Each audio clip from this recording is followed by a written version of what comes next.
பல நூறு வருஷமா உலகின் பல பகுதிகளில் வாழும் மக்களை பயம் கொள்ள வச்சிட்டு இருக்க வேம்பயர்ஸ்னு சொல்லப்படுற இரத்த காட்டேரிகளை பற்றி தான் இந்த 5 மினிட் வீடியோவில் நாம் பார்க்க போகிறோம்.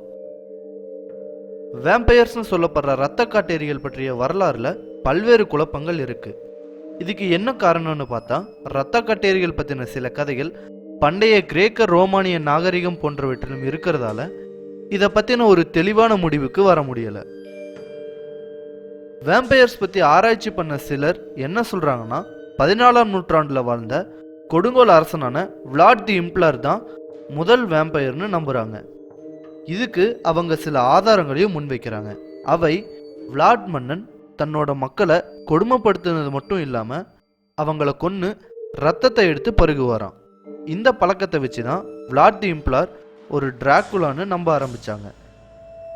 இந்த வேம்பயர்ஸ் பற்றின நிறைய கதைகள் உலகின் பல்வேறு காலகட்டங்களில் அங்கொன்னும் இங்கொன்னுமா சொல்லப்பட்டு வந்துட்டுருக்கு.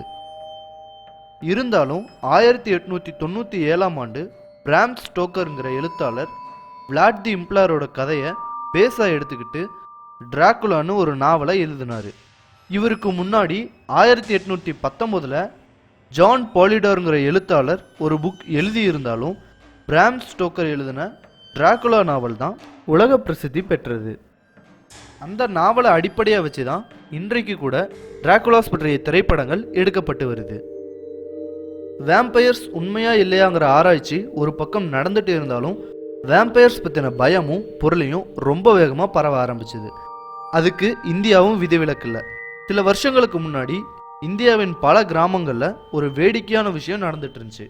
ஒவ்வொரு கிராமத்திலையும் இருந்த ஊர் மக்கள் இந்த இரத்த காட்டேரிகளுக்கு பயந்து இரவு நேரத்தில் வெளியூருக்கு செல்வதோ இல்லை நேரம் கடந்து ஊருக்குள்ள வர்றதையோ தவிர்த்தாங்க.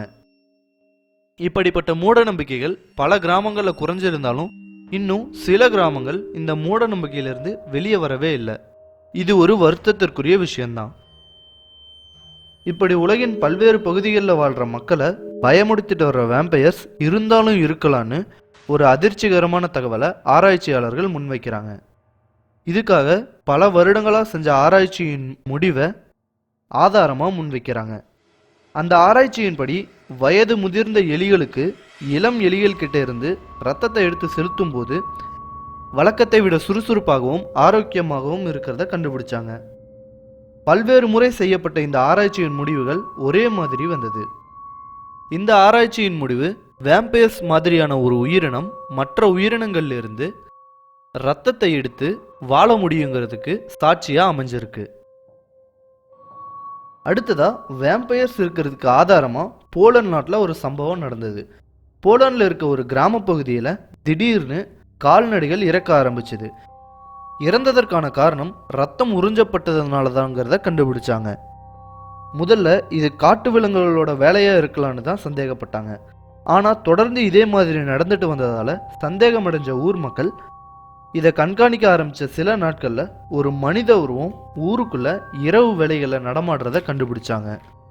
அது யாராக இருக்கும்னு ஊருக்குள்ள ஒரு தேடுதல் நடத்தினப்ப எதேர்ச்சியா ஒருத்தர் இடுகாட்டில் இருக்க ஒரு கல்லறை வழக்கத்துக்கு மாறா நகர்ந்து இருந்ததை பார்த்துருக்காரு. அந்த கல்லறையை ஊர் மக்கள் திறந்து பார்த்தப்ப பல வருடங்களாகியும் அழுகாத நிலையில் இருந்த பிணத்தை பார்த்து எல்லாரும் பயந்து போனாங்க. இந்த விஷயம் போலந்து முழுக்க வெகு வேகமாக பரவ ஆரம்பிச்சது. இதை தெரிஞ்சுக்கிட்ட ஆராய்ச்சியாளர்கள் அந்த பிரேதத்தை கைப்பற்றதுக்குள்ளார பயந்து போன அந்த கிராம மக்கள் அந்த பிரேதத்தை எரிச்சிட்டாங்க. இந்த செய்தி எந்த அளவுக்கு உண்மைன்னு தெரியல. ஆனால் சமீபத்தில் போலந்து நாட்டிலேயே வேம்பயர் கிரேவ்யார்ட்ஸ்னு சொல்லப்படுற இரத்த காட்டேரிகளின் இடுகாடு ஒன்றை கண்டுபிடிச்சிருக்காங்க. இதே மாதிரி இடுகாடுகள் உலகின் பல பகுதிகளில் அங்கொன்னும் இங்கொன்னுமா கண்டுபிடிக்கப்பட்டிருக்கிறது ஒரு ஆச்சரியமான விஷயம்தான். அந்த கிரேவ்யார்டில் கிடைச்ச எலும்புக்கூடுகளை ஆராய்ச்சி பண்ணும்போது சிலரோட எலும்புக்கூடுகளில் நோய்வாய்ப்பட்டதற்கான அடையாளங்கள் தெரிய வந்திருக்கு. வேம்பயர்ஸை நிறைய பேர் பார்த்ததா சொன்னாலும் இதுவரைக்கும் நம்பும்படியான ஒரு ஆதாரத்தை யாராலையுமே சமர்ப்பிக்க முடியலை. ஆனாலும் பல வருஷங்களுக்கு முன்னாடியே யாராவது ஒருத்தர் வேம்பயர்ஸ் பற்றின ஆதாரங்களை வெளியிட்டிருக்கனா காலப்போக்கில் அது அழிஞ்சிருக்கவும் வாய்ப்பு இருக்குது. இப்போ வரைக்குமே வேம்பயர்ஸ்னு சொல்லப்படுற இரத்த காட்டேரிகள் ஒரு ஃபிக்ஷனல் கேரக்டராக தான் நிறைய பேரால் பார்க்கப்பட்டு வருது. ஒருவேளை எதிர்காலத்தில் இரத்த காட்டேரியல் பற்றிய ஒரு வலுவான ஆதாரம் கிடைக்கவும் வாய்ப்பு இருக்கு. இந்த வீடியோ உங்களுக்கு பிடிச்சிருந்தா லைக், கமெண்ட் அண்ட் ஷேர் பண்ணுங்க. இதே மாதிரி வீடியோஸ் பார்க்கணும்னா இந்த சேனலுக்கு சப்ஸ்கிரைப் பண்ணுங்க. தேங்க்யூ.